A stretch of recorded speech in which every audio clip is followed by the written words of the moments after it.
How's it going, everybody? Got some pretty bad news just a little bit ago. Did you guys know one of my players, Torqumada, he plays Kel Kasim. He plays in the Friday our game tonight. But about 4 months ago, he was diagnosed with thyroid cancer. But he lost his battle with cancer 4 days ago. So he was a really nice guy. I liked his name was James, and he died 4 days ago. Really sad to read that. I did keep in keep in contact with him through emails and stuff, and they caught it pretty late, and he knew that. We had been talking about that, and he knew that they had found it late, and but he wanted to try anyway to beat it. So it's unfortunate.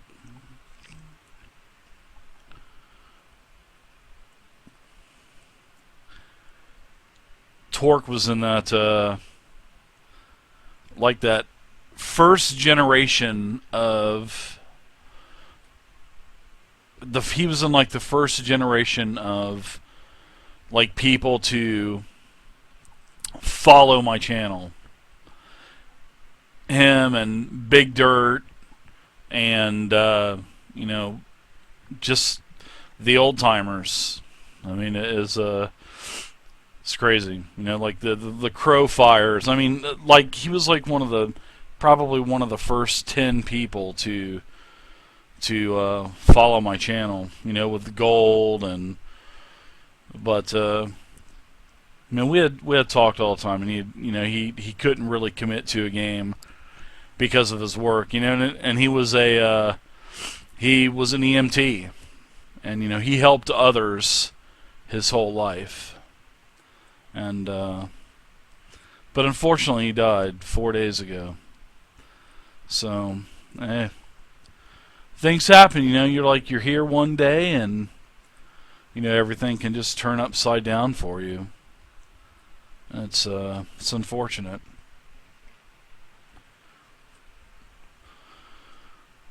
All right, so rest in peace, man. Torque's a good guy. I'm still gonna do a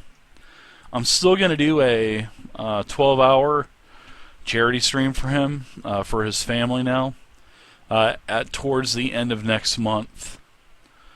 So still gonna do that.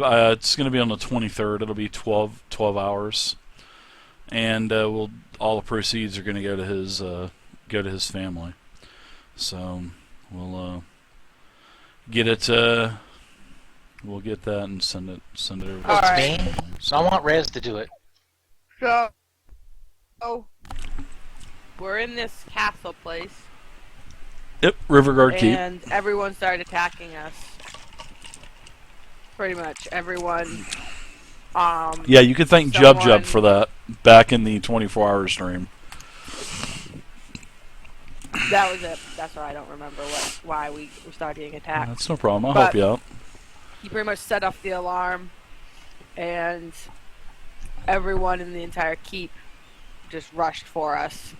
And somehow we managed to attack everyone, and then this wizard-type person came and started to attack us as well, but gave us an ultimatum of we could join or do something for her Jolliver Grimjaw. It was him. Yeah. The wizard that nuked the barracks, that literally made it implode from the inside. The roof kind of fell in where your other teammates are. Yeah. That was a female. She was also a shapeshifter. She's also almost dead. Yeah, she's very badly hurt. She's kind of standing there, kind of limping and holding her chest, and blood's coming out of her mouth and stuff.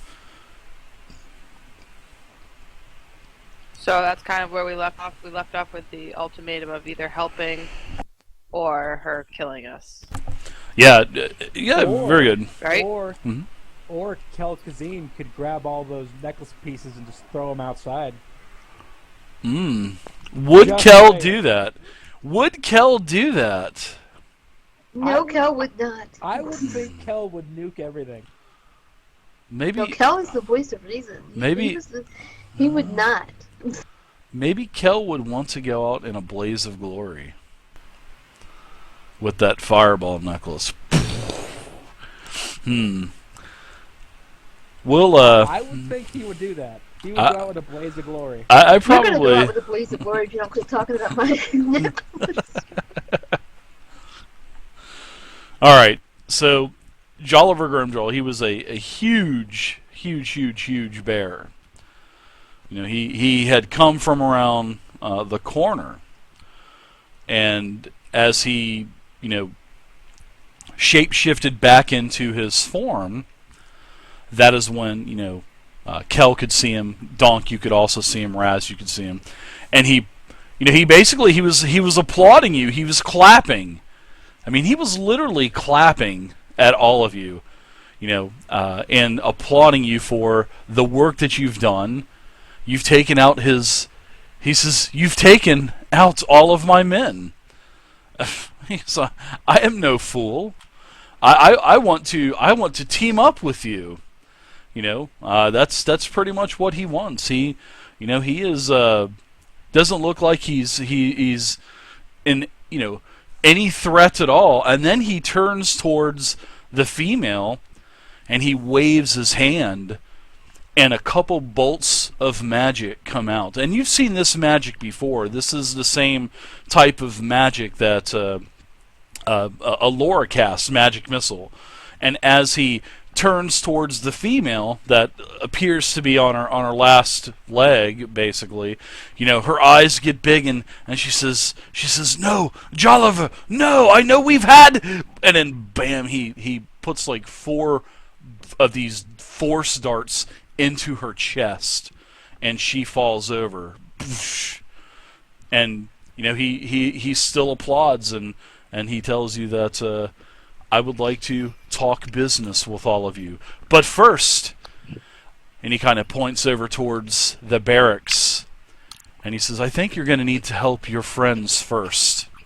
And then he finishes his movement and comes back over here by the corpse of the other shapeshifter. So we're going to go ahead and go to the next round. There's going to be some death saving throws made now. So Theo, you're successful. You are also successful, Alora. Very nice. So you guys are you're stable. You're not getting any worse. The female is out of it. So Raz, what would you like to do? Now remember, this whole building is in bad shape because you know that there's barracks here. There's the bathhouse that still steam's coming out of the bathhouse, and the armory that was all connected. And you know, the stables are on the very south end of this building. Was this thing on fire? It Do is. I remember Yeah, that it it is. was burning? Yeah, Okay. the shapeshifter that Jolliver just killed, she said that's not a fireball. This is a fireball. As she unleashed a fireball into the building, it exploded.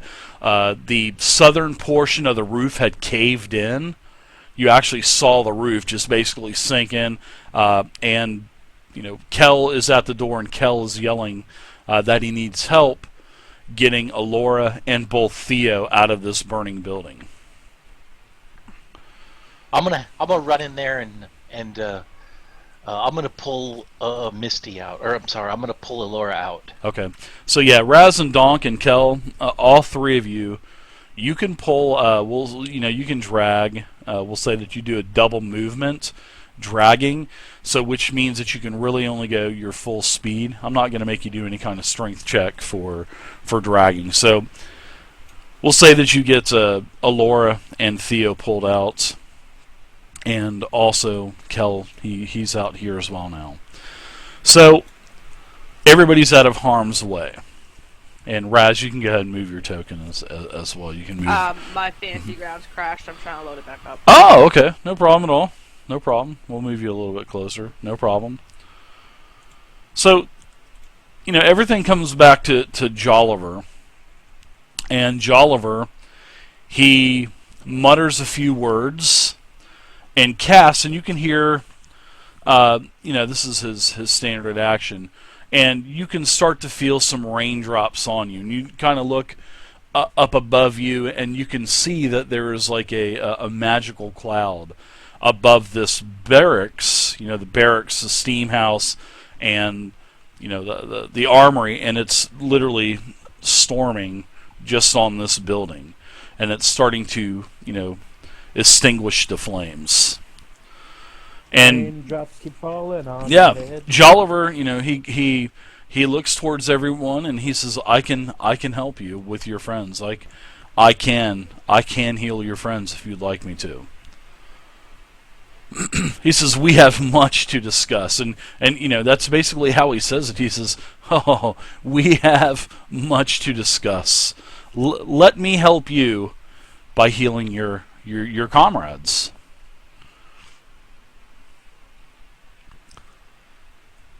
Don't Yeah. not trust this guy. He was just a bear. How could someone be a bear and then be nice? What I'm a else are we gonna shapeshifter. do, Donk? I don't like no shapeshifters. I think it's the best way for him to save our friends is to try and talk to him. But I of course, think if it's you Mortal have, Kombat. unless you have plenty of healing potions, or if any of you have, a healing type of power, by all means. But I am offering you my services. I mean Then he no, goes down. I mean absolutely So- no threats at all to you. I mean, you have just bested all of my soldiers, all of my men, my hired hands, my mercenaries. In fact, I should be in your debt for doing me a favor.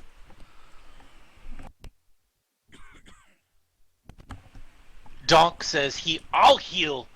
Donk can heal Theo.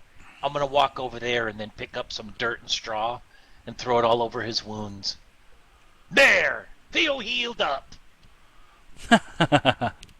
All right, so Just rub some dirt in it. now he walks over towards you, Jolliver. He walks over very, very, very tenderly. He's got his hands up. He pulls a small, it looks like a small wicker totem out of his pouch. Nice face, Donk. And he says, I will help you with your friends.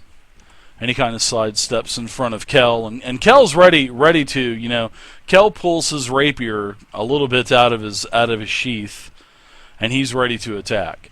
And Jolliver, he takes this wicker totem that he has, and says a few words and heals both Alora and also Theo. So, and this takes about 15 seconds.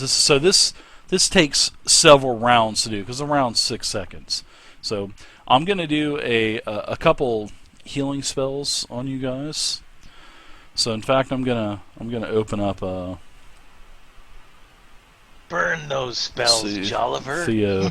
Yeah, exactly, right?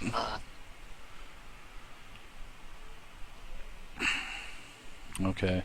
So let me make I'm gonna make another pendant for you really quick.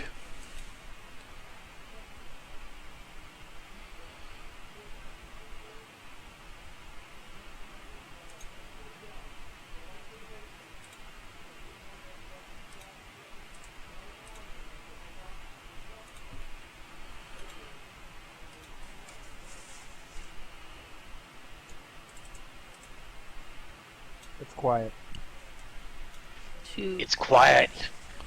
That's how he rolls, all quiet like. It is. I'm gonna keep an eye open on him while he's Basically- going to town doing his ritual. I'm gonna make sure he's not gonna be like stealing stuff from everybody. No, he it doesn't look like he is stealing at all. So, all right. So the first heal that he does is it's a very, very potent heal. So Alora, you are healed. You feel, a breath. All of a sudden, you get your breath, and you come to, and you really have no clue what's going on. All you see is that you're drug out, and you see this human that is kind of draped over you, and you see that he has this like a wicker made out of wooden sticks, and looks like a little wicker man.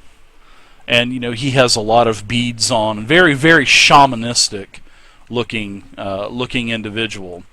And in fact, I think he's gonna look like this.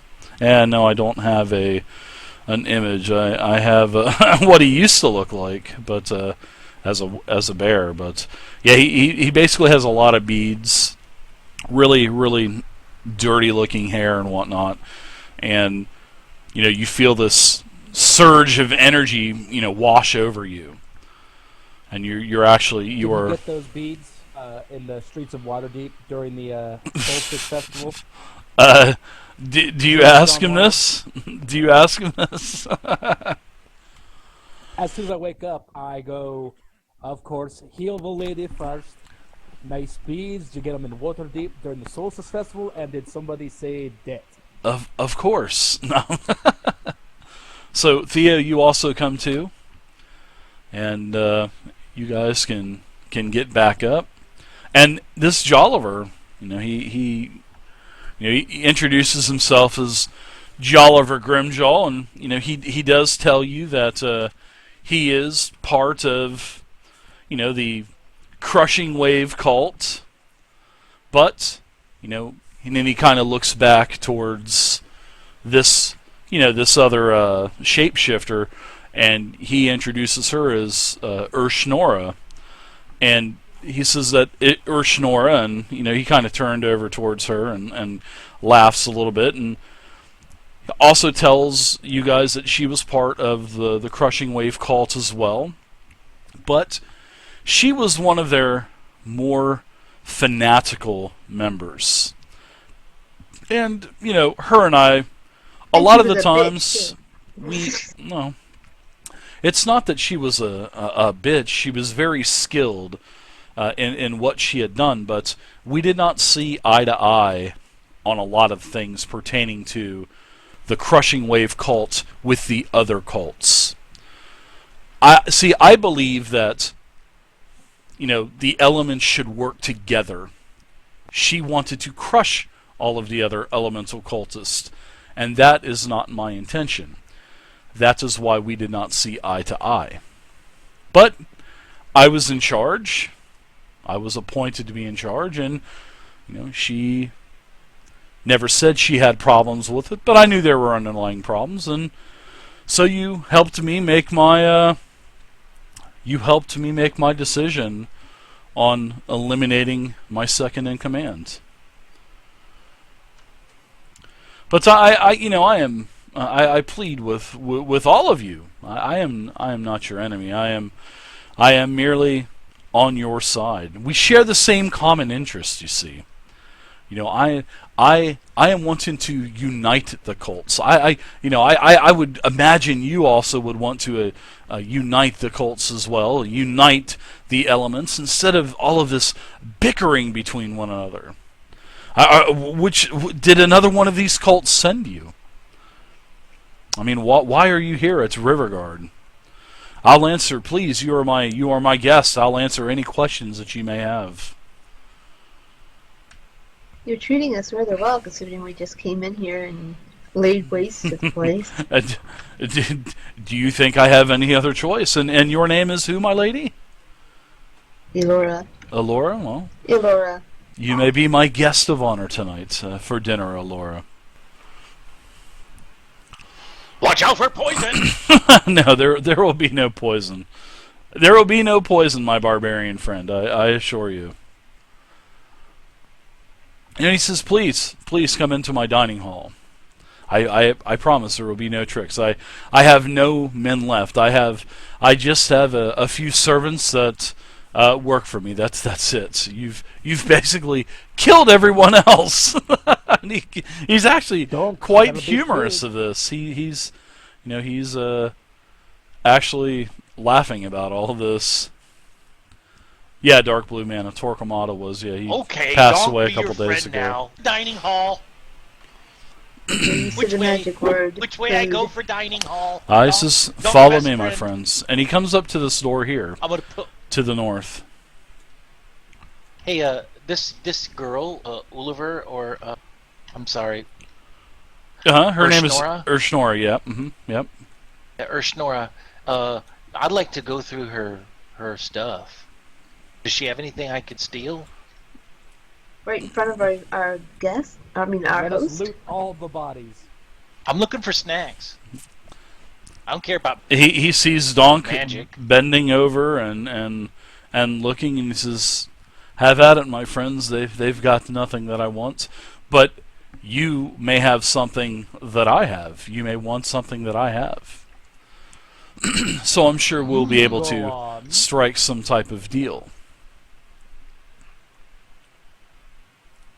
So I'll pick up Ushnora's body and pick her up by her ankle, and then I'll frisk her kind of upside down so I can see what she has. I'm You looking like holding for her up in the air and shaking her. shaking to it, see see what if some falls gems. out. I'm waiting for gems to come out. Anything happening, Dave? She's dead, right? Yeah, Yes. she's definitely dead. That is pretty good. She does Now have that her robe is over her head because Don's holding her upside down. yeah, she's in her skivvies and stuff. She's got very hairy legs, Donk. You kind of like that.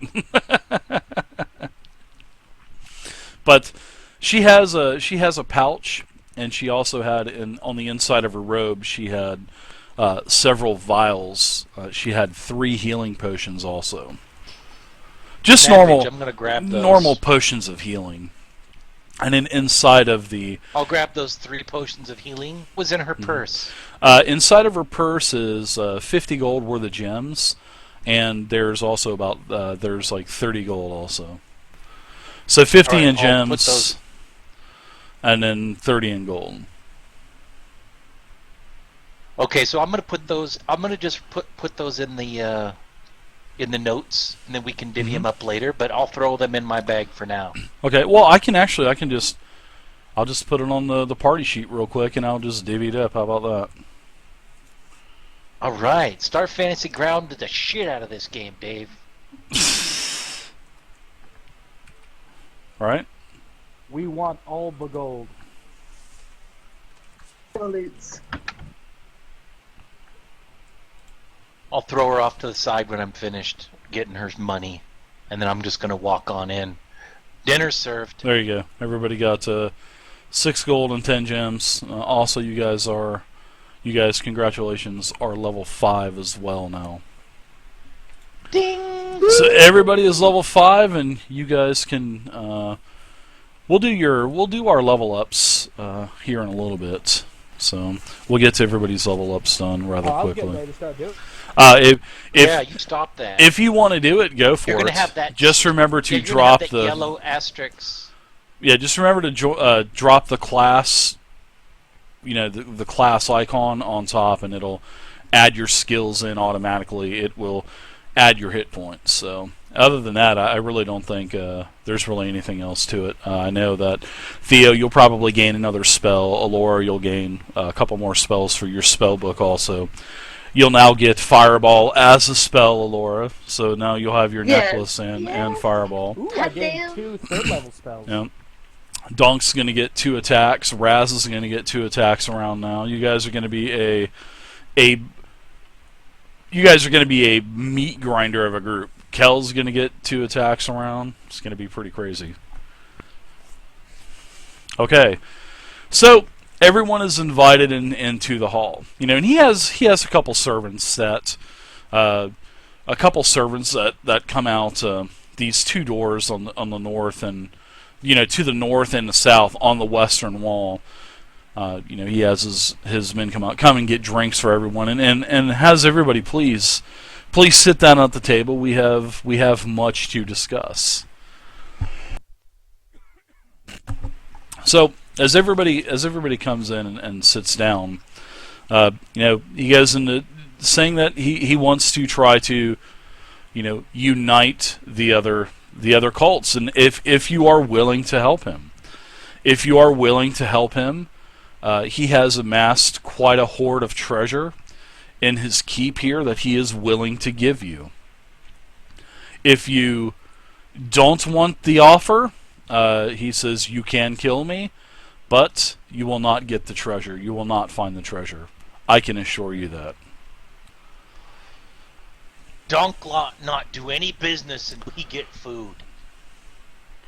Oh, and he claps his hands. Claps his hands a couple times. A couple of his servants come out. And, they start bringing out plates of food. All this beautiful, sea bass from the river. Beautiful vegetables that were growing throughout the, inside of the castle. They had a couple small gardens. All kinds of vegetables, fruits are being put out on the table. Wine. And he digs right in and starts to eat. He starts to eat with all of you. And he looks at everyone and says, please eat up. There's plenty. Especially now that everybody is dead. Now that everybody is dead, then there's a threesies for everyone tonight. Did you say freezies? Threesies. Not freezies. Yeah. I thought you said freezies, like those popsicle things. I'm like, what the hell? Yeah, we have Dave? freezies for dessert. You didn't know that? They're magical freezies. Like, what the hell? And then everybody gets Kool-Aid. All right, so I'm gonna just reach in with my hands and grab that sea bass. And I know that they brought out a big old plate of the sea bass, but I'm just gonna grab it before they set it down in the center of the table, slide it in front of me, kind of guard it with my arms, and forget there's utensils. there's like three huge oval plates of sea bass. So yeah, you've got one of those all by yourself, and one of the rest of the group. One of the servants comes up and says, somehow. "Sir, we are out of your favorite dressing, sir. The mayonnaise tartare for the sea bass, sir. We are out of that, and we do deeply apologize." And he says, "Oh," he sounds a little frustrated about that. I think we could get mayonnaise out of your Raz. I need some mayonnaise for the dipping sauce. Not wasting my jar on mayonnaise for you. Just eat it raw. 2 gallon. I need 1/2 gallon. Of Too mayonnaise. good. So he as everybody's getting their food and drinking and eating, he asks, "So what information, what knowledge do you know of these cults, and what knowledge of these cults do you seek from me? I will tell you the locations to all of their temples." I am at your disposal. So just out of character, we know about the cults already, Mhm. and I know Yep. this guy's saying that he wants us to kind of help pull the cults together. Yeah, there's the So, Howling Hatred cult. They're the I'm sorry, go ahead. No, I'm sorry. The Howling Hatred cult. They're the air cult. Remember that you had found out that they were riding griffins and stuff. So where do you go that had griffins in the past? You guys already figured this out. It was at the Feathergale Spire. I remember at the Feathergale Spire, that was where Sasha died, of course. She fell off of the griffin. And that was Yeah, thanks for bringing that back up again. I'm sorry. Thurl Maraska. He was he was a Waterhavian from Waterdeep, and one of the purple griffin riders of Waterdeep. And then there was Savra Bellabranta. She was one of the ones that escorted you around the tower. And now Kel comes, Kel now steps forward and tells everyone, because he, Jolliver, he did mention the air cultists first, and that's when, he starts talking about Thurl and Savra and whatnot. And that's when Kel, he says, Savra approached me as we were leaving the spire, and she offered me a position in the ranks of the cult of air. she offered me a position to join the cult.